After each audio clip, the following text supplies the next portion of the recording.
Boa tarde, queridas amigas, queridos amigos. Esse é o canal Resistentes. Eu sou Eduardo Moreira. Hoje é dia 27 de novembro de 2020, são 15 horas e 3 minutos e temos a enorme alegria e honra de receber hoje com um bate-papo, principalmente focado na economia, Paulo Gala. Paulo Gala é economista, graduado, né, em economia pela FEA da USP, mestre e doutor em economia pela Fundação Getúlio Vargas em São Paulo, foi pesquisador visitante nas universidades de Cambridge e Colômbia, é professor de economia na FGV São Paulo desde 2002. E é escritor também, né, Paulo? Eu queria que você falasse um pouco, para a gente começar, da tua história, claro, de forma muito resumida, desse uma palhinha para nós aí da sua paixão. Hoje eu estava assistindo algumas entrevistas suas, da sua paixão por economia, né? Como é que surgiu isso? Como é que você trabalhou isso? Obrigado, Eduardo. É um grande prazer estar aqui para bater esse papo com você, falar com todo mundo. É uma coisa meio esquisita, né? Você é uma pessoa que é apaixonada por economia, quase da ordem de doença, né? É um negócio muito exótico, né? Mas, enfim, foi assim que eu vim para o mundo, né? E, obviamente, que eu adoro isso, sou suspeito. Mas é curioso porque já desde a minha época do colégio eu gostava muito de história e de geografia, sempre tive muito apreço por estudar humanas, mas também gostava muito da parte de ciências, de biologia, de química, né? Matemática também, a parte de exatas ciências e física. E eu acabei indo para a economia porque eu enxerguei na economia uma fusão de pensamento, tanto de exatas quanto de humanas. Eu não queria abrir mão das exatas nem abrir mão das humanas. E aí fui parar na economia e descobri que a economia é isso mesmo, né? Ela é tão complicada, tão complexa e tão atraente porque ela justamente reúne elementos do pensamento mais humanista e do pensamento mais exato ou científico, né? E aí embarquei nessa jornada, aí fiz graduação, mestrado, doutorado, desde os 90, né? Dou aula há mais de 20 anos e tive também, e tenho uma atividade profissional de gestão, de investimentos, além de lecionar e dar aulas de economia, né? Então, e ao mesmo tempo, sempre o que mais me intrigou e o que mais me incomodou foi a questão do Brasil, de entender o Brasil, né? Por que o Brasil não se desenvolve? Por que o Brasil é um país tão desigual, tão injusto? Por que o Brasil não consegue avançar para a quadra dos países ricos, né? Então, isso foi também uma constante na minha pesquisa e até hoje, né? A coisa que eu mais procuro entender, que mais me preocupa, que eu mais pesquiso é esse tema. E a economia, a meu ver, oferece respostas, claro, com a ajuda de sociologia, de ciência política, de todos os campos do saber, mas a economia acho que nos ajuda bastante a entender o mundo e o Brasil, né? Então, mais ou menos foram esses caminhos aí que eu trilhei. Escrevi uns 4 livros já, mais focado em Brasil, mais recentemente 2 livros. Um que eu lancei em 2017, que é o Complexidade Econômica, que é uma perspectiva diferente, com uma nova metodologia para entender a riqueza e pobreza das nações. E agora, esse ano, junto com o André Roncalha, que é um grande economista, amigo meu, a gente publicou um livro cujo título é Brasil, uma economia que não aprende, em que a gente procura explorar mais as explicações para o nosso fracasso, né, e trazer novas perspectivas para pensar num futuro melhor, né? Quando você lê muito, que é o meu caso, que também é uma certa doença, você acaba escrevendo, porque a sua cabeça fica com tanta coisa que você meio que precisa botar para fora isso, né? Então, cada 2, 3 anos eu escrevo um livro como meio que uma forma de tentar tirar essas coisas da minha cabeça para ver se descongestiona um pouco, né, Eduardo? Legal, Paulo. Eu queria que a gente começasse o papo, claro que o foco é a economia na pandemia, mas sobre a China. Você aqui nos bastidores estava dizendo que é um cara que acompanha diariamente a questão econômica chinesa, porque nessa semana sai a notícia de que a China finalmente teria erradicado a pobreza. O que você acha do modelo econômico chinês? O que você poderia dar de pitaco aqui para a gente, de algum esclarecimento de um país tão diferente, com um modelo político totalmente distinto do nosso, um país grande, com uma quantidade bilionária de habitantes, e qual o segredo, né, desse resultado? E é interessante isso, Paulo. Eu não sou economista, eu sou advogado, então talvez o meu questionamento seja raso. Mas a questão é que eu comecei a chegar às seguintes conclusões, sem o menor base, nenhum estudo, obviamente, a respeito, mas eu comecei a achar que país para se desenvolver, para entrar no grupo dos países desenvolvidos, ricos, etc., não podia ter essa quantidade de gente dentro do país. 200 milhões, 210, será que não tinha alguma ligação entre a falta de desenvolvimento com a quantidade de gente que você tem que cuidar? Porque você pega os países nórdicos, são países pequenos, pequenos em quantidade de habitantes, que se desenvolveram, claro, que são países com uma história muito mais longínqua, muito mais, tem trilharam outros caminhos. Mas eu queria que você falasse um pouquinho da China para a gente, inclusive porque o Wagner Campanello, nosso amigo, está sempre aqui conosco, sempre agradecemos a presença dele, ele já fala da China, da indústria para o Uber, da indústria para o Uber, o que a China pode nos ensinar. Então, eu já deixo aí para você, Paulo, por favor. Boa, e esse seu questionamento ele é totalmente relevante, porque se a gente olhar o mundo afora, são pouquíssimos países no mundo que são grandes e ricos. Talvez o melhor exemplo seja Estados Unidos, que é um país com mais de 300 milhões de habitantes e que tem uma renda per capita de 50 mil dólares. Mas, de fato, é raro isso. Talvez a gente poderia falar de Alemanha, que é um país que tem, acho que uns 80 milhões de habitantes, com uma renda per capita de 40 e poucos mil dólares. Talvez Coreia do Sul, mas daí já é um país de 60 milhões de habitantes, né, que tem uma renda per capita acima de 30 mil dólares. Então, você tem razão, é difícil encontrar países grandes, né, com população muito grande. Se olhar a Índia, a Indonésia, Brasil, outros países asiáticos também, de população grande, que tem uma renda per capita elevada e que, portanto, sejam ricos. Isso decorre do fato de que o desenvolvimento econômico ele se deve à capacidade de um país empregar muita gente em atividades nobres, seja em manufaturas, indústrias sofisticadas, seja no setor de serviços sofisticado, né? O caso dos nórdicos é mais simples, porque eles têm 6, 7, 10 milhões de pessoas e a grande maioria delas está empregado em empresas fantásticas, como uma Volvo, uma Scania, uma Ericsson, uma Nokia, um Spotify, que são empresas super avançadas, tanto industriais quanto de serviços sofisticados, que geram excelentes empregos e pagam salários altíssimos e produzem o que a gente chama de desenvolvimento econômico. Também, ao mesmo tempo, não quer dizer que países pequenos são desenvolvidos. A gente tem milhares de países pequenos espalhados aí mundo afora, com 10 milhões, 15 milhões de habitantes, e todos eles são pobres, né? Então, também não dá para você dizer que, pelo fato do país ser pequeno, ele terá mais facilidade de se desenvolver. Pelo menos os dados não mostram isso, né? De que muitos países pequenos não conseguiram. Bom, a China é um grande fenômeno, eu diria que talvez é o maior fenômeno recente dos últimos 100, 200 anos, para não dizer que é da história. A China tem uma população de 1,4 bilhões de pessoas e conseguiu sair de uma renda per capita de 1.000, 2.000 dólares e praticamente chegou em 15 mil dólares, já passou do Brasil. Obviamente que a China não é ainda um país rico, tem 400 milhões de pessoas, 300, 400 lá que estão em atividades ainda pobres, de subsistência, não na pobreza, que ela de fato erradicou, mas em atividades que pagam, que têm baixa produtividade, principalmente agricultura, que é a chamada roça de arroz, né? Que são as pessoas que ainda trabalham nesse setor, né? Agora, ainda assim, ela conseguiu, por exemplo, criar uma classe média que tem mais de 300 milhões de habitantes, ou seja, maior do que a população brasileira. A classe média chinesa é uma família que tem como renda 5, 6 mil dólares, que tem um filho numa boa escola, que tem um bom apartamento, que tem um carro, né? Uma classe média meio que padrão mundial mesmo, né? Muito melhor do que a brasileira, inclusive.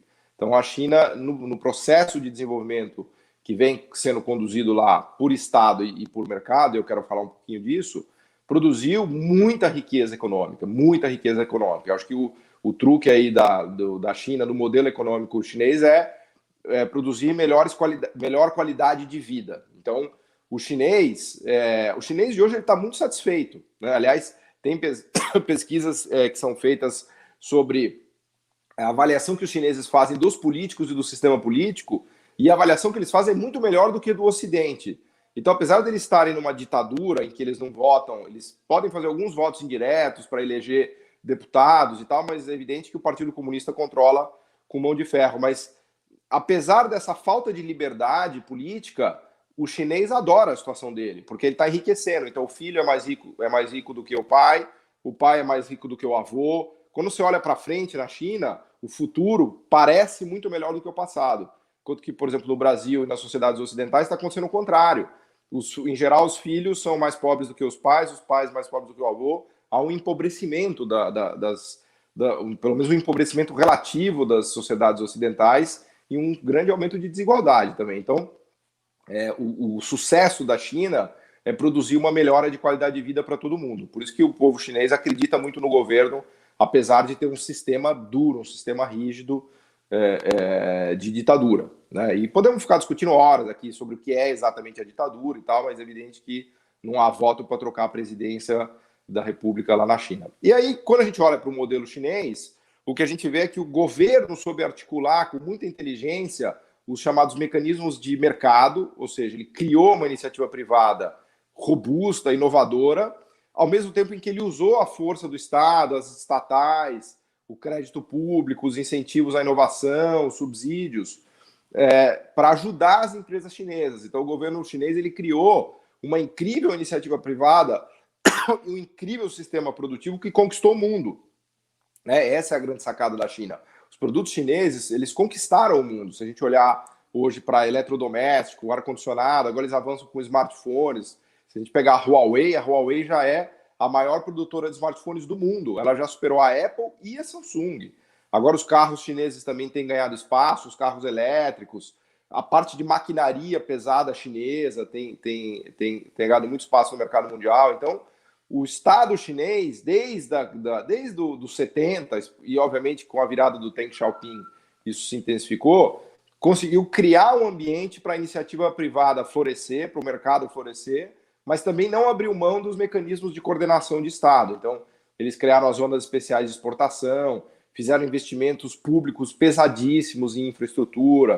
Então, eles conseguiram criar uma sociedade muito inteligente, muito inovadora e muito produtiva, né? Esse é o truque da China. Eles criaram uma das sociedades mais inovadoras e mais empreendedoras que se tem hoje no mundo. Inclusive, colocando medo na Europa e nos Estados Unidos. Os Estados Unidos, se é que ele já não perdeu a corrida para a China, porque a China tem uma escala muito maior, né? Ela tem 150 milhões de pessoas trabalhando em fábricas, enquanto que os Estados Unidos tem 10 milhões de pessoas, Eduardo. Então, a escala, assim, a produção industrial chinesa hoje é de 4 trilhões de dólares por ano.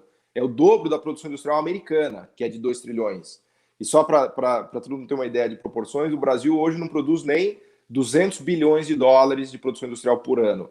Então, a China tem 20 vezes mais, o valor de produção industrial da China é 20 vezes maior do que o Brasil, né? E esse ano meio que coroou o sucesso da China, né? Conforme você vinha comentando aí.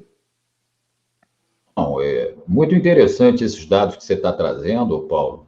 Agora, a gente recorda que até uns 20, não sei se chega a 10 anos atrás, os produtos chineses que chegavam no Brasil eram aqueles produtos que você... isso tudo é falsificado. Era quase que como um produto paraguaio, não, exagerando na comparação. Eles deram um salto realmente, para adquirir tecnologia e para produzir, né? Como é que se dá esse salto? E aí tem a pergunta do nosso companheiro Magrão, do canal Inteligência Acima da Mídia, que a gente sempre pede aqui inscrições no canal dele, falando o governo central chinês, né? A força do governo central, a mão de ferro, como você colocou, o fato da China ter esse tipo de governo facilita algumas tomadas de decisão, principalmente no campo econômico. Eu acho que a resposta é sim. Mas uma coisa, assim como eu falei, países com menos gente teriam mais possibilidades de ter um desenvolvimento, um crescimento mais forte, não é uma relação absoluta. Tanto que você citou que tem milhares de países com pouca gente que são muito pobres.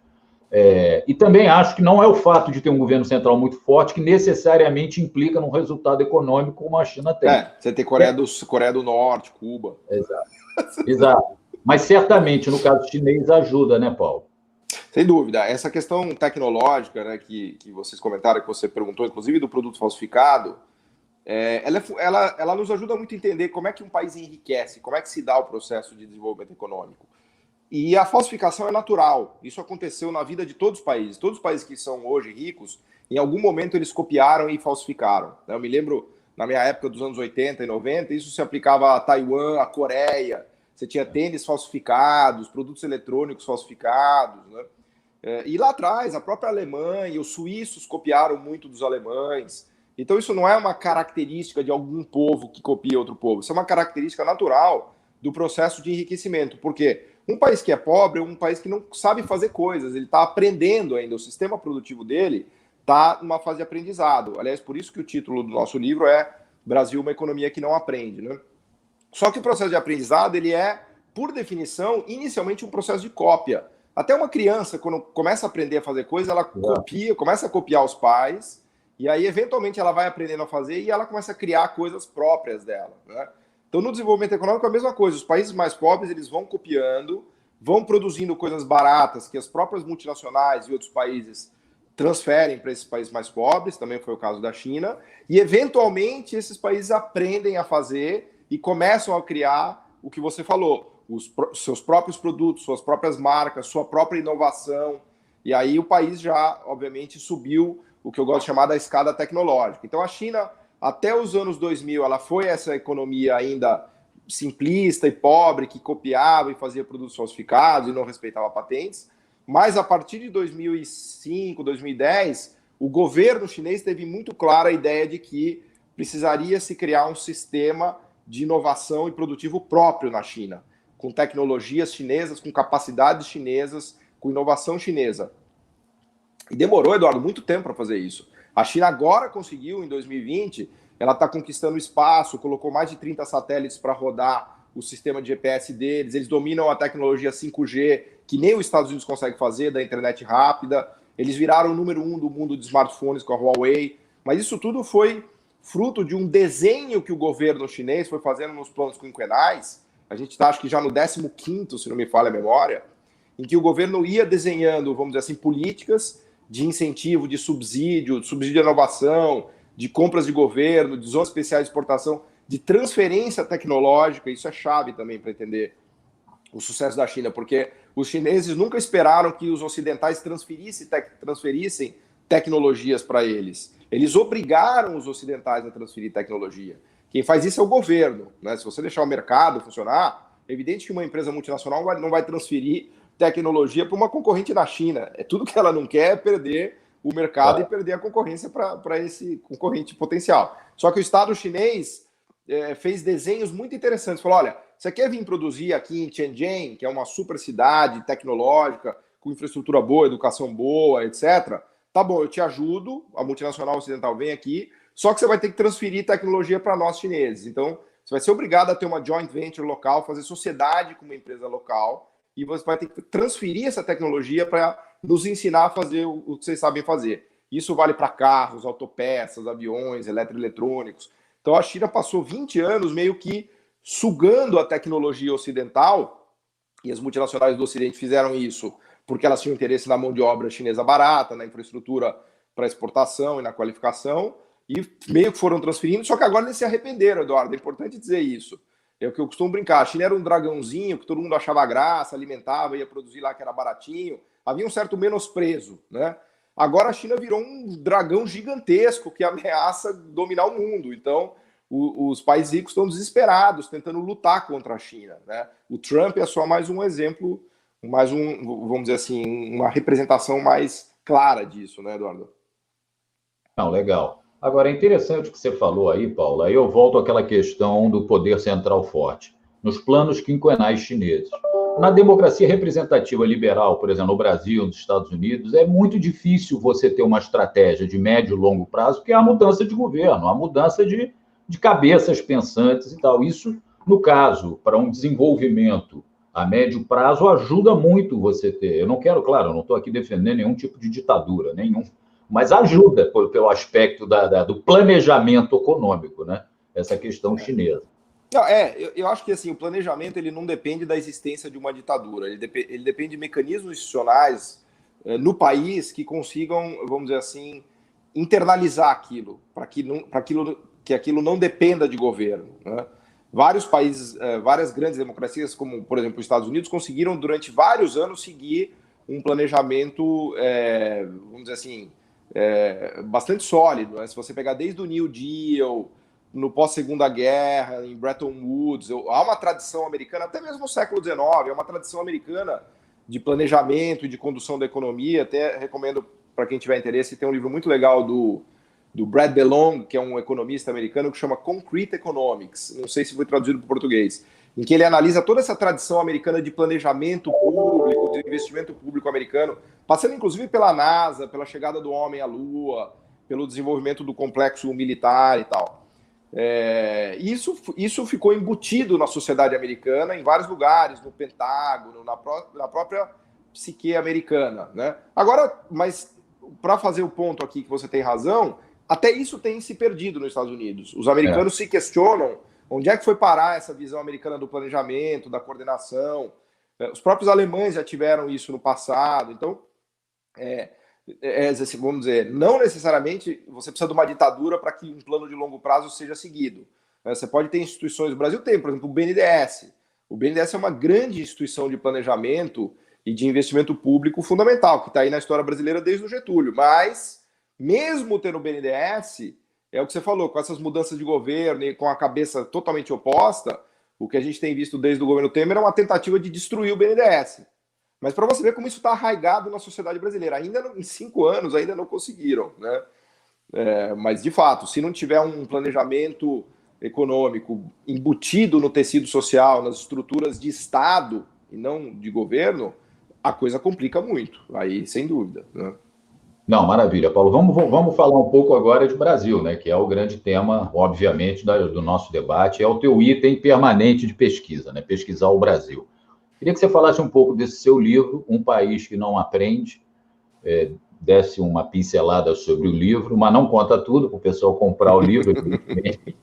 E a questão, Paulo, que me intriga é o seguinte: o Brasil ficou muitos anos, incluindo os governos Lula e Dilma, muito fechados naquele famoso tripé econômico. Eu queria que você comentasse um pouco isso. Você é a favor desse tipo de engessamento, talvez? Eu não sei se a palavra está bem aplicada, mas desse engessamento econômico. Você tem que respeitar a ferro e a fogo, o tripé que balizou a economia brasileira por muito tempo. Eu acho que isso gerou uma desindustrialização grande. E o que você acha dessa mudança com o Paulo Guedes, né? Que ele inverteu a lógica e hoje nós temos um juros de 2% ao ano e um câmbio, a moeda brasileira, bem desvalorizada, né? Eu queria que você fizesse um comparativo. Boa. Se você puder dar virtudes e defeitos de cada momento aí que eu estou te trazendo, por favor. Eu acho que falou a palavra-chave, já que é desindustrialização. O título do nosso livro, Brasil, uma economia que não aprende, poderia ser substituído por Brasil, uma economia que se desindustrializa. Tá? Inclusive, a própria definição da palavra indústria no português castiço original é destreza, capacidade de fazer coisas, habilidade. Né? Então, aquele que tem indústria, falava meu avô português, aquele que tem indústria é aquela pessoa que tem habilidade, destreza e que sabe fazer coisas. O Brasil vem perdendo a indústria desde os 90. Né? Então, o Brasil vem perdendo a sua capacidade de fazer coisas. Tudo que a Ásia aprendeu, toda a história que eu estava contando aqui da China, isso se aplica também a Taiwan, Coreia do Sul, Singapura, todo esse aprendizado que se viu na Ásia foi um aprendizado que não se viu no Brasil. O Brasil até regrediu nesse sentido. O Brasil avançou no agronegócio, na exploração de commodities, de minério de ferro, de petróleo, mas o sistema produtivo brasileiro, com honrosas exceções, eu diria que talvez a Embraer seja uma delas, a WEG, que faz os aerogeradores dos parques eólicos, seja outra, mas tirando essas que a gente conta no dedo, o sistema industrial brasileiro perdeu muita capacidade técnica e tecnológica. Então, é isso que explica, a meu ver, o nosso atraso relativo no mundo, né? E isso se deveu fundamentalmente à desindustrialização. A desindustrialização que ocorreu no Brasil se deve a erros de gestão da macroeconomia, que você muito bem colocou, de ter uma taxa de juros muito elevada e de ter uma taxa de câmbio muito apreciada. Né? A taxa de câmbio no Brasil, por exemplo, na era FHC era 1:1. Agora, na era Lula, chegou 1:1,50. Então, com esse câmbio muito apreciado, o produto industrial brasileiro não consegue competir nem no Brasil com os importados, nem no resto do mundo com os outros concorrentes, especialmente com a China, que tem essa escala gigantesca. Né? E essa industrialização se deu num contexto em que o Brasil ainda é um país relativamente pobre. Não é pobre, ele está no que os economistas chamam de renda média, que é um lugar meio pantanoso, porque muitos países chegam na renda média, que é algo como 10 mil dólares, 12 mil dólares de renda per capita, e não conseguem sair mais daí. Ficam 10, 20, 30 anos parados aí. E o Brasil, de fato, está nessa situação, tanto é que vários economistas chamaram a renda média de armadilha da renda média, porque é uma espécie do mata-burro, que o país chega ali e depois não consegue sair mais. Ele não consegue sair mais porque subir a escada tecnológica, de fato, é difícil. Você precisa começar a dominar tecnologias mais avançadas, construir um sistema de inovação próprio, ter as suas grandes marcas, as suas patentes, né? Então, o Brasil ele começa a se desindustrializar antes de ficar rico. A desindustrialização não é um problema per se. Quando a gente olha países muito ricos, de verdade, de fato, a indústria perde espaço no PIB dele. Só que a gente está falando de países de 25 mil dólares, 30 mil dólares de renda per capita, 50 mil dólares. O que o Brasil vem sofrendo é uma desindustrialização prematura, em que ele não conseguiu atingir um sistema sofisticado, né, um sistema produtivo sofisticado, e já começou a perder indústria. Perder indústria para os asiáticos, que ganharam muito espaço. No Brasil, se você olhar carros asiáticos, equipamentos, máquinas chinesas, coreanas e por aí vai. No mundo também. A gestão econômica brasileira, agora falando um pouquinho do tripé que você perguntou, que é muito importante, a gestão macro brasileira privilegiou muito o controle da inflação, numa visão meio ingênua de que se a gente controlasse a inflação, tudo mais se resolveria, meio que por gravidade, né? Essa é uma ideia que existe no Brasil desde os 90, foi inaugurada pelo governo FHC. Ele falou, não, vamos controlar a inflação que tudo mais vai se resolver. Só que para controlar a inflação, a gente usou uma carga de juros sobrenatural. Assim, nenhuma economia consegue viver com um juro de 40% ao ano, que é o que se fez com a Selic naquela época. O Lula, em menor medida, também replicou isso, porque a Selic na gestão Meirelles estava em níveis muito elevados. E o governo FHC usou a chamada âncora cambial, que é deixar o câmbio ficar valorizado, apreciado, que também ajuda a controlar preços, porque os importados ficam mais baratos, e é justamente isso que controla a inflação, mas é o que também atrapalha a vida do industrial. Ao mesmo tempo em que se promoveu uma abertura comercial enorme na economia brasileira. Eu até acho que essa abertura deveria ser feita, mas ela deveria ter sido feita de uma maneira mais gradual, e não num contexto de juro estratosférico e câmbio superapreciado. Aí foram tiros que o setor industrial brasileiro não conseguiu aguentar. Depois, na era Lula, teve ali um respiro que vai de 2002 até 2008. A produção industrial brasileira, de fato, cresce mais de 20%. Só que para, em 2007, a taxa de câmbio volta para 1,50. E aí, desde então, a indústria fica estagnada. E depois de 2015, a indústria implode, né? Até para as pessoas terem uma ideia, hoje, a produção industrial brasileira está no mesmo nível de 2006. É uma coisa assim, é um vexame. O volume de produção industrial brasileiro hoje é igual ao nível que a gente produzia há 14 anos atrás. Ou seja, a situação da nossa indústria é dramática. A gente perdeu mais de 100 bilhões de dólares de produção industrial por ano, especialmente depois da implosão de 2015. E só para concluir, em relação ao tripé, eu acho que a gestão macroeconômica de um país ela tem que ser feita de maneira pragmática. Não dá para você ficar se atendo a dogmas, né? Então, tem coisas no tripé que eu gosto e tem coisas que eu acho que são péssimas. Por exemplo, uma das coisas é ter um câmbio flutuante, deixa o câmbio ir para onde ele quiser. Eu acho que isso é um grande erro. Você não pode deixar o câmbio flutuar, especialmente no sentido de se apreciar a ponto de destruir a indústria, né? Isso é um grande equívoco. Outra coisa que eu não gosto, o ajuste fiscal a qualquer custo. Sempre você tem que produzir um superávit primário, nunca o governo pode gastar, é uma demonização do gasto público. Isso também, a meu ver, é um equívoco. Agora, óbvio que com isso eu não quero dizer que você não precisa tomar cuidado com as contas públicas, não precisa ter critério, evitar déficits excessivos, né? Então, sendo pragmático, é evidente que uma gestão fiscal precisa ser feita. Também o câmbio, não quero dizer com isso que o governo deve fixar a taxa de câmbio. O governo ele não consegue escrever um decreto quanto vai ser a taxa de câmbio brasileira. Então, deve-se administrar o câmbio, não deve-se deixar ele flutuar absurdamente, né? E, portanto, ter uma atitude pragmática. Mesma coisa se aplica a metas de inflação, né? Quando a gente fala do tripé, é câmbio flutuante, rigor fiscal e metas de inflação. Eu gosto do sistema de metas de inflação. Aliás, eu costumo brincar que ele é o pior sistema que existe, exceto todos os outros, né?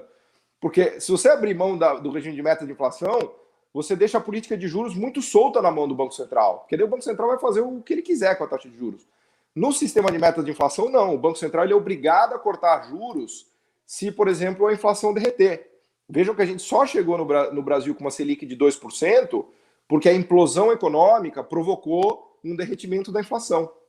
E aí vejam que o juro alto, pelo menos por hora, acabou. Por que ele acabou?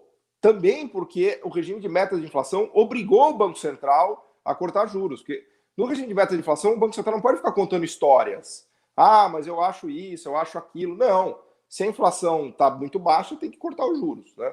Agora, de novo, não é para usar aquilo a ferro e fogo. Você tem que usar de maneira pragmática. Se a inflação começar a subir demais, eu acho que talvez seja razoável o Banco Central subir um pouco a taxa de juros. A gente não quer voltar num processo de inflação descontrolada que a gente teve nos anos 80, por exemplo, que é um negócio horrível. Então, eu acho que a ideia, né, o truque é ter pragmatismo em relação à gestão macroeconômica.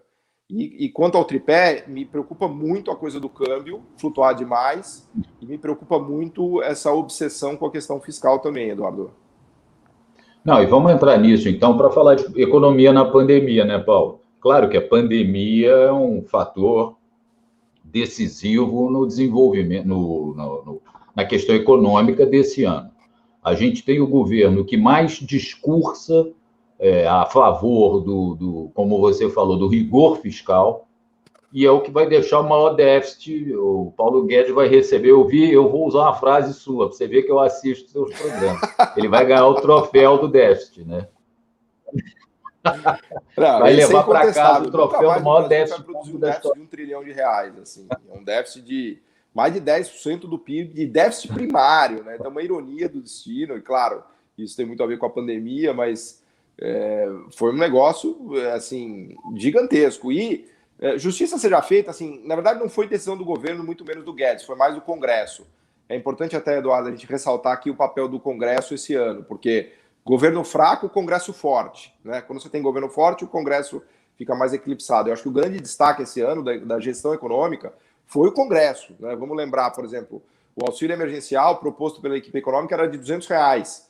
Chegou no Congresso, ele aumentou para 500. E aí o Bolsonaro acabou sancionando em 600 e tal, porque obviamente ele viu o efeito meio do populismo e que ele poderia ganhar com aquilo. Mas uma transferência de renda de R$600 por mês é gigantesca, Eduardo. Para você ter uma ideia, vai dar 6% do PIB isso.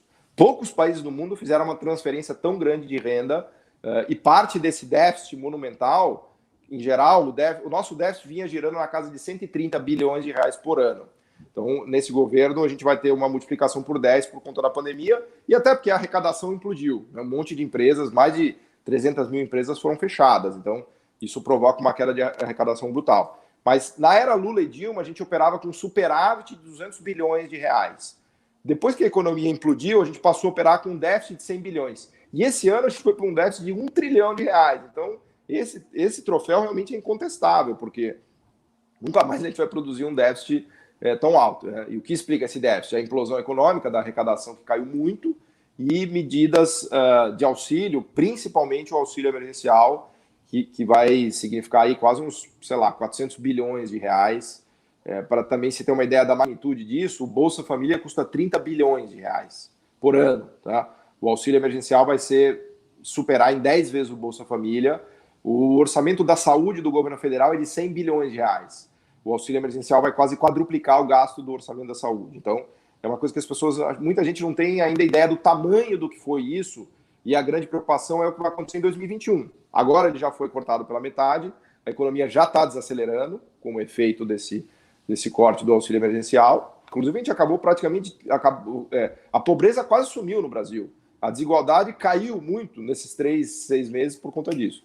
Agora, a pergunta, Eduardo, é o que acontece em 2021. Se a gente realmente tirar totalmente o auxílio emergencial, o Brasil pode voltar a cair num buraco aí, né? A minha questão, eu, como te falei, não sou economista, a minha questão é o seguinte, Paulo, economia para mim é sempre um cobertor curto que fica, como leigo, difícil de entender. Por exemplo, a gente está o Brasil, como o mundo inteiro, foi acometido por essa pandemia, as receitas caem brutalmente do governo, como você falou, 300 mil empresas sumiram do mapa, o giro de dinheiro caiu enormemente, e o governo fala em cortar mais despesa. Isso, para mim, não casa muito, né? Como é que você vai reaquecer a economia? E aí, a gente falando do auxílio emergencial, No início da pandemia, eu lembro que a expectativa era o PIB reduzir em 10%, e não vai ser isso. Em razão, você que tem que me dizer isso, mas eu acho que sim, em razão do auxílio emergencial também. Sim. Então, ou se dá o auxílio emergencial e se aumenta brutalmente o déficit fiscal, ou não se dá nada e o país, quer dizer, vai viver uma tensão social enorme, que é o que se prevê para 2021. Como é que a gente pode equilibrar essas situações? Há jeito de fazer isso num país que está desindustrializado, com uma precariedade de emprego enorme, mais de 50% no mercado de trabalho é informal. Quer dizer, é o que você falou, né? Mas a gente começou a se desindustrializar ainda sem ser um país rico, né? E agora fica tudo muito mais difícil. Como é que casam essas coisas, ô Paulo, por favor? É que no final do dia, a única coisa que é capaz de resolver a situação de um país é o crescimento econômico, é a atividade econômica, em que se produz mais, se emprega mais, se ganha mais. Então, a roda da economia girando é o que resolve os problemas. Claro que o governo tem que tomar várias medidas, inclusive em relação à desigualdade e tal, já podemos falar um pouquinho disso, mas quando uma economia implode, né, que é a situação que eu costumo brincar de quando falta o pão em casa, todo mundo briga e ninguém tem razão, né? Esse é o ditado da minha avó portuguesa. Quando o Brasil implodiu em 2015, 2016, e podemos aqui ficar discutindo horas, talvez em outra oportunidade, por que houve aquela implosão, eu acho que teve erros da Dilma, teve a Lava Jato, teve impeachment, foi, como diz a minha amiga Laura Carvalho, quando cai um avião, você tem uma conjunção de fatores que explicam a queda do avião. E ali a gente teve em 2014, 15, 16 isso. Mas o fato é que quando a gente implodiu, a arrecadação tributária despencou. E o nível de produção da economia brasileira também despencou. E a gente, desde então, não conseguiu se recuperar. Então, o déficit público está aumentando, né, porque a economia não consegue voltar a crescer de maneira sustentável, o desemprego não cai. Veja que hoje saiu o dado, Eduardo, do desemprego, quase 15% de desemprego, recorde de mais de 10 anos. Né? E a economia brasileira não gira, ela está meio que rodando em falso. Né? A indústria brasileira surrada, o empresário brasileiro acuado, endividado, o consumidor brasileiro preocupado, desempregado, então a roda da economia não gira. O auxílio emergencial foi um negócio justamente emergencial, para as pessoas não morrerem de fome, porque quando essa economia implodiu, inclusive a renda informal, principalmente, ela desapareceu, todo mundo parou de fazer gasto, etc, etc. Quando a gente olha para 2021, o que deveria ser feito, na minha visão? O governo deveria tentar liderar uma recuperação, muito mais fazendo, por exemplo, investimentos públicos, obras paradas, tentando estimular o setor empresarial brasileiro, estimular o emprego, do que ficar transferindo renda pelo auxílio emergencial. O auxílio emergencial ele é um paliativo. Né? É evidente que eu não estou defendendo com isso que ele seja cortado a zero de uma hora para outra. Eu acho que ele tem que ser gradualmente sendo reduzido, mas não adianta de ficar fazendo transferência de renda a vida inteira, Bolsa Família a vida inteira, auxílio emergencial a vida inteira. O que a gente precisa fazer é voltar a botar a economia brasileira para andar, nos moldes da China.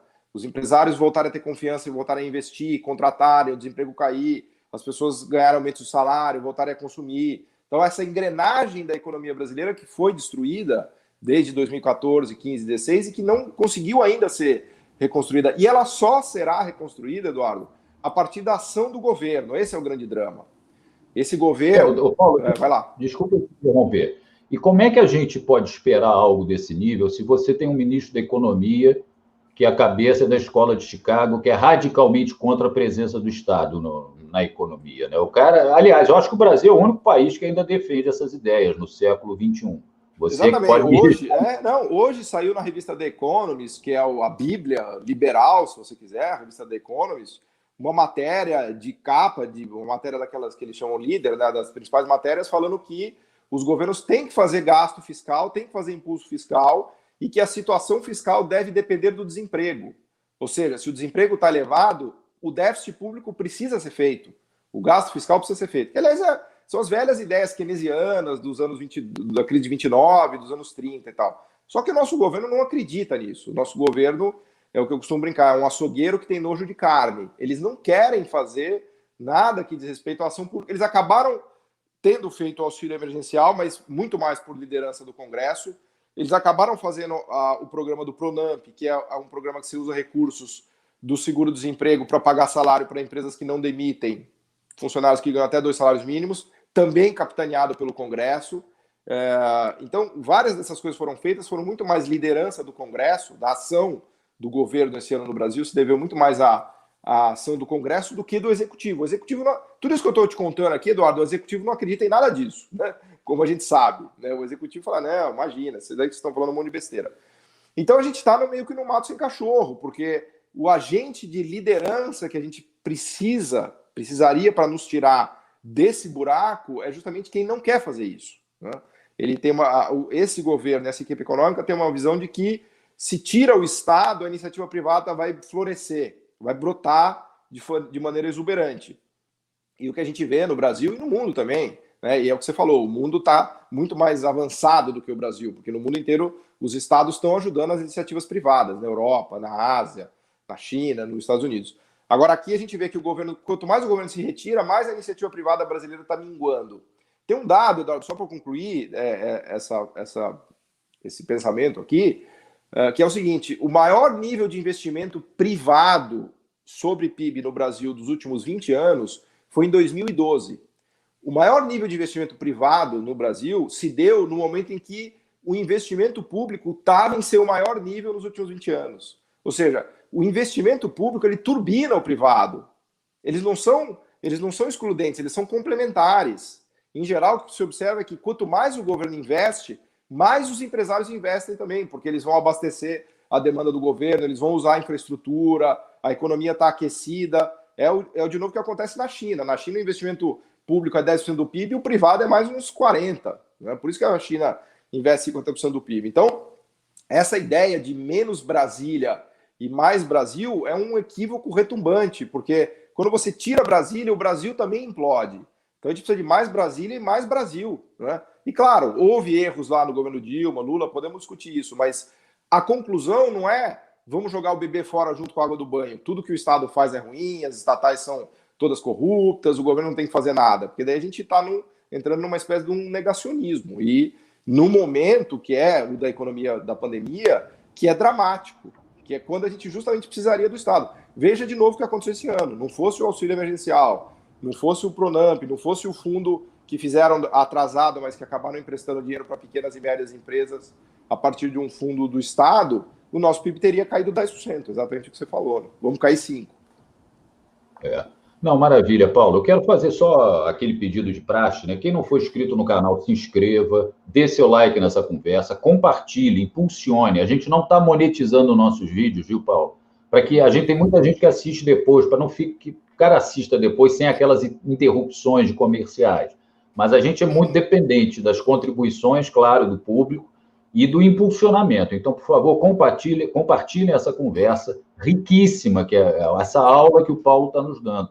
E, por favor, conheçam o canal do Paulo Gala. Ele já está chegando aos 30 mil inscritos. Vamos dar uma força lá no canal dele. Obrigado. E vejam os vídeos. Não, e vejam os vídeos, são interessantíssimos. Hoje eu assisti um, Paulo, sobre a Finlândia. Você e um outro companheiro e começa o vídeo, não sei se foi você ou a outra pessoa que estava no vídeo.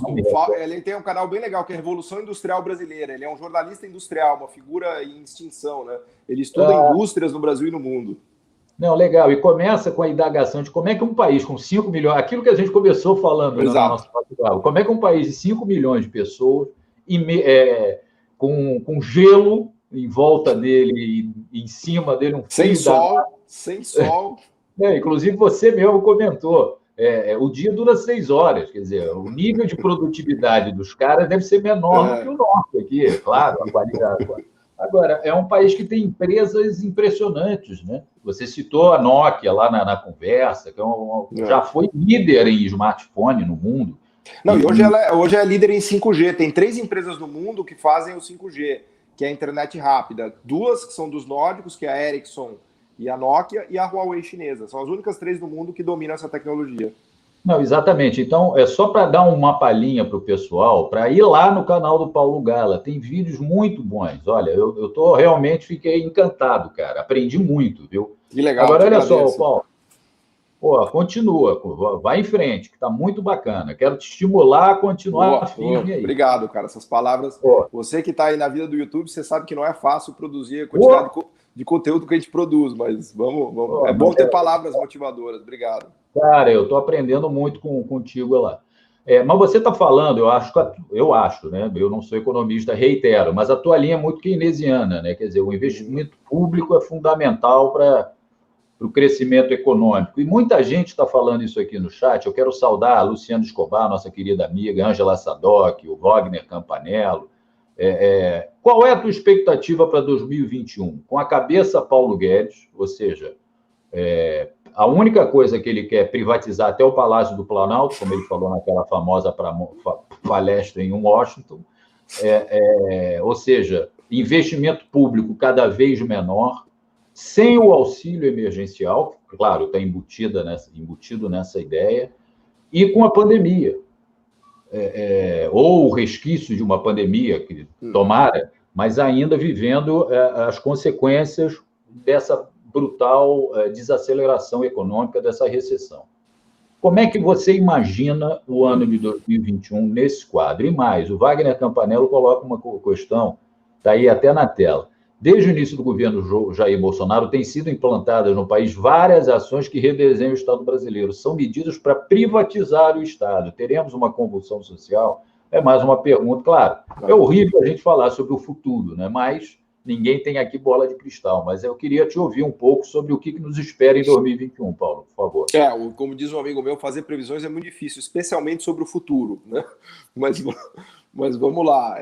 Eu acho que o 2021, assim, o lado mais preocupante dele é que haverá um agravamento de desigualdade e de pobreza, porque todas as medidas que foram feitas de auxílio foram medidas que, no final do dia, ajudam as pessoas mais pobres.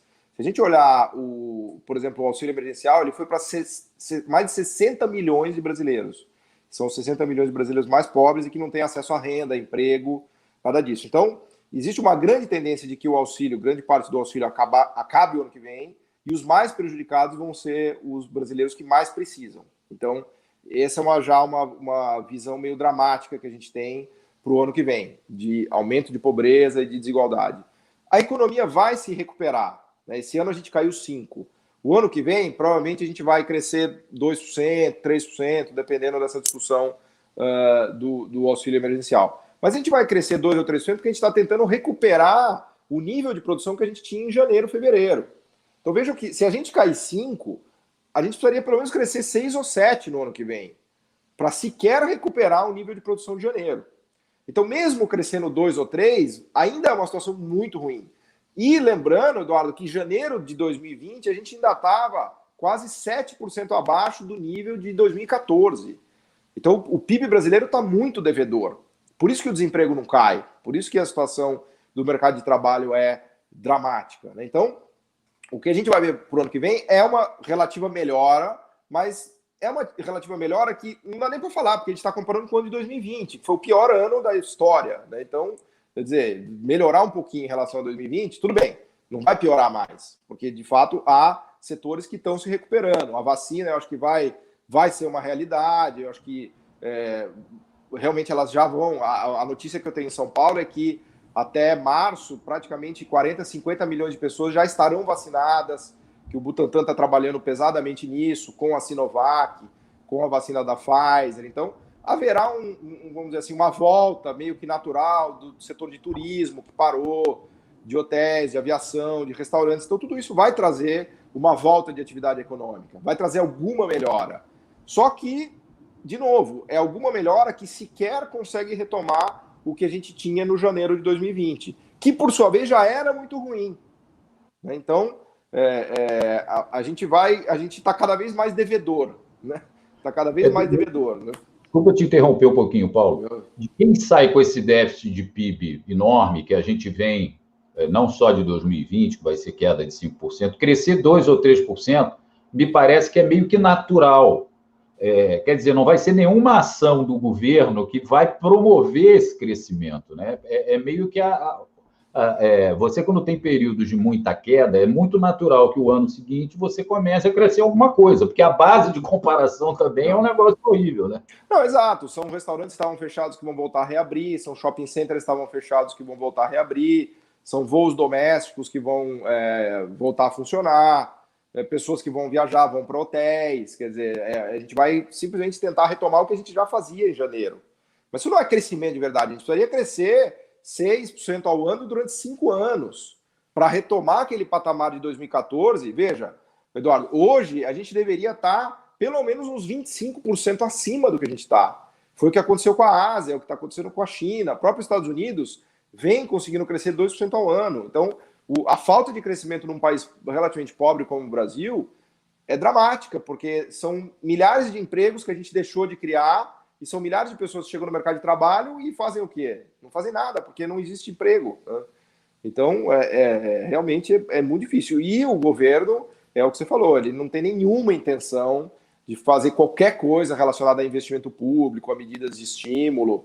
Pelo contrário, ele já voltou na tecla do temos que fazer o ajuste fiscal, temos que honrar o teto do gasto, vamos acabar com o auxílio emergencial. Quer dizer, todo o discurso do governo é no sentido de afundar a economia. Por quê? Por que eles fazem isso? Eles são loucos? Não, eles acreditam que se você tirar o Estado completamente, o setor privado brotará de maneira pujante. Só que essa é uma ideia de Chicago completamente obsoleta e que ninguém mais acredita em nenhum lugar do mundo. O que se acredita é que quando você coloca o Estado de maneira inteligente, a iniciativa privada brota junto. Claro, não estou defendendo com isso corrupção, ineficiência estatal, cabide de emprego, funcionário público que não faz nada. Não é isso. É a questão de você usar os mecanismos de Estado de maneira inteligente, né? Não, maravilha. A gente já está caminhando para o final, Paulo, mas eu quero atender aqui ao Gabriel Peixinho Mira Reis. Por que a pressão sobre a austeridade fiscal é exercida de forma tão mais grave sobre economias periféricas do que sobre as centrais? E ele complementa aqui, ó. Os mesmos que cobram austeridade em nossos governantes são os que estão implorando o pacote trilionário às portas do Fed e do Congresso estadunidense. É interessante isso mesmo, né? Porque eles exigem o rigor dos países periféricos que eles próprios não aplicam, eles não acreditam nisso. Mas por que isso, Paulo? O que a gente estava falando aqui, a iniciativa privada, ela é toda corajosa até que chegue uma crise. Quando chega uma crise, ela vira um gatinho, né? E aí vai lá bater na porta do Estado pedindo ajuda, né? E a gente vê isso, vamos dizer assim, com bastante clareza. Agora, o mais curioso dessa história toda, o Eduardo, todos aqui que nos assistem, é que o próprio discurso no mundo desenvolvido mudou. Então, eu estava mencionando hoje da revista The Economist. A revista The Economist não está pedindo austeridade fiscal. Pelo contrário, ela acabou de soltar uma matéria falando que se o desemprego está muito elevado, é legítimo que países pobres e ricos façam, ou seja, no plano das ideias vamos dizer assim, da agenda de política econômica, até mesmo nos países ricos houve uma virada de cabeça, né?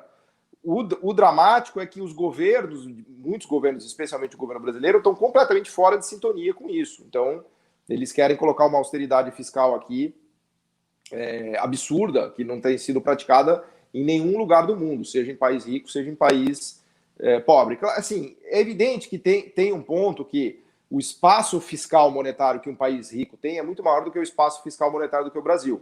Até porque, pega os Estados Unidos, eles emitem dólar. Então é evidente que eles podem fazer déficits trilionários em dólar, porque todo mundo aceita o dólar é a moeda do mundo. No Brasil não é bem assim. Mas mesmo não é bem assim, vejam, a gente fez esse ano um déficit de R$1 trilhão.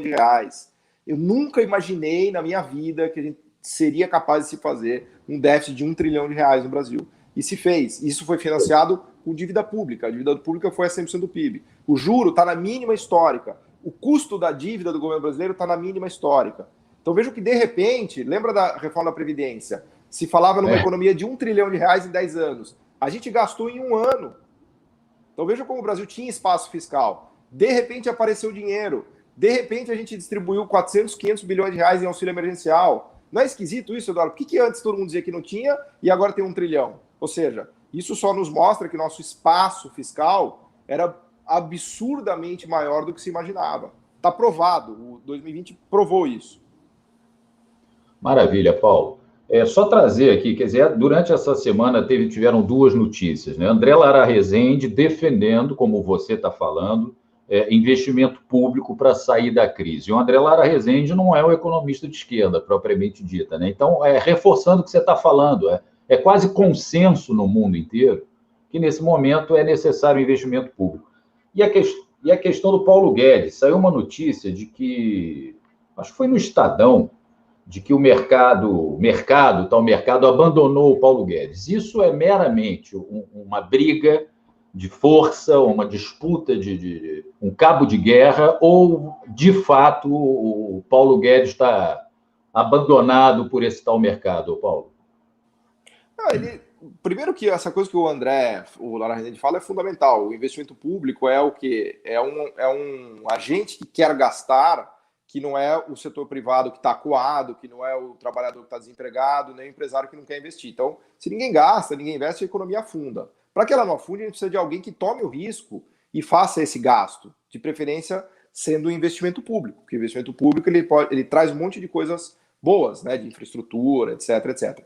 E o que o André estava falando é que há espaço para fazer isso, basta que o Congresso aprove. Como, aliás, o Congresso aprovou esse ano a PEC de guerra, por isso que a gente fez o R$1 trilhão. O Paulo Guedes não acredita em nada disso, né? E ele vem há 2 anos prometendo muitas coisas, mas na verdade ele não entregou nada.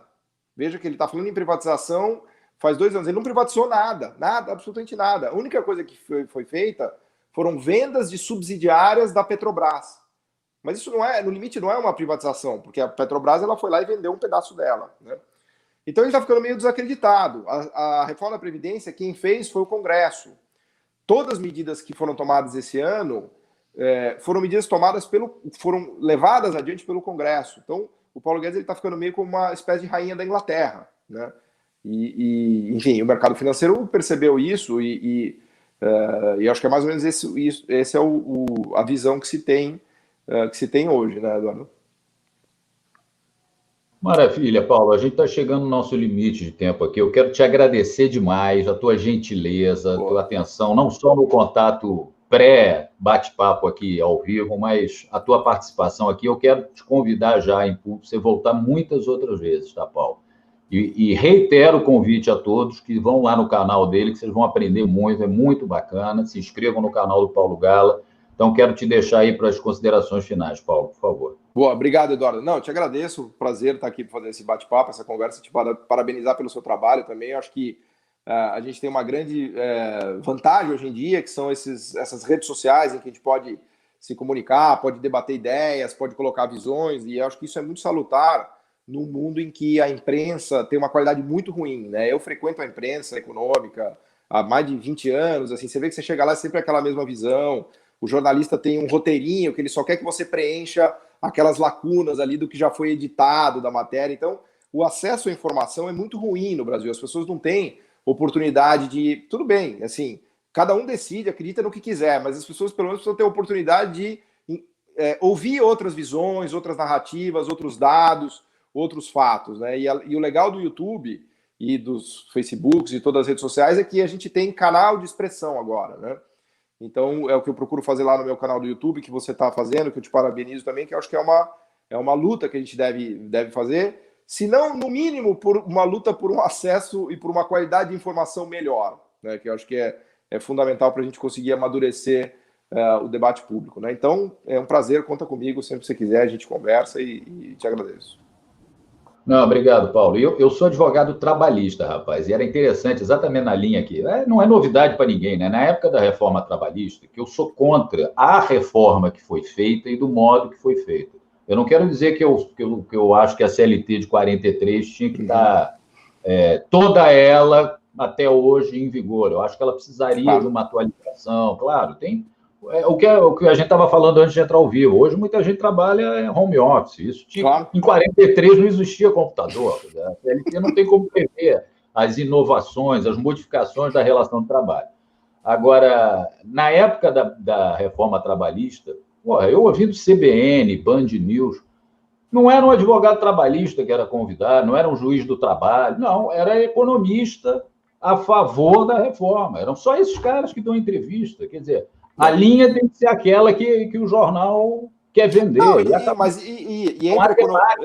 Exato, mas entre economistas tem várias visões. Quer dizer, eu mesmo coloco a visão rapidamente aqui de que a reforma trabalhista parte da ideia de que se você reduzir o custo do trabalho, o desemprego vai cair. Que é tão simples quanto se o salário é menor ou se o custo trabalhista é menor, os empresários vão contratar mais pessoas. Não é verdade. Não é verdade. Os empresários só vão contratar mais gente se eles venderem mais, se eles tiverem demanda, se a economia estiver andando. Tanto é que a gente fez a reforma trabalhista e hoje a gente bateu o recorde de desemprego dos últimos 20 anos, né? Então, Só que esse tipo de visão não é apresentado na mídia, é o que você falou. Eu acho que a mídia tinha obrigação de colocar as perspectivas, as visões conflitantes, e tudo bem, daí cada um acredita na sua. O governo foi eleito, faz o que ele deve fazer, o que ele acredita, não é problema. Agora, precisa haver um debate oxigenado, em que as pessoas tenham acesso às ideias, né, Eduardo? E isso atrapalha muito na educação da população, né, rapaz? Mas, Paulo, quero te agradecer demais mais uma vez, agradecer a todo mundo. Compartilhe essa conversa, vão lá no canal do Paulo. Até a próxima, Paulão. E lembrando, hoje às 18 horas nós temos aquele nosso programa de sempre, às sextas-feiras, Poder Local e Pandemia. Vamos entrevistar a vereadora eleita por Uberlândia, Dandara. Eu convido já a todas e todos, vai ser um papo maravilhoso. Paulão, muito obrigado, cara. Obrigado, Eduardo. Valeu, abração, parabéns. Obrigado. Tchau.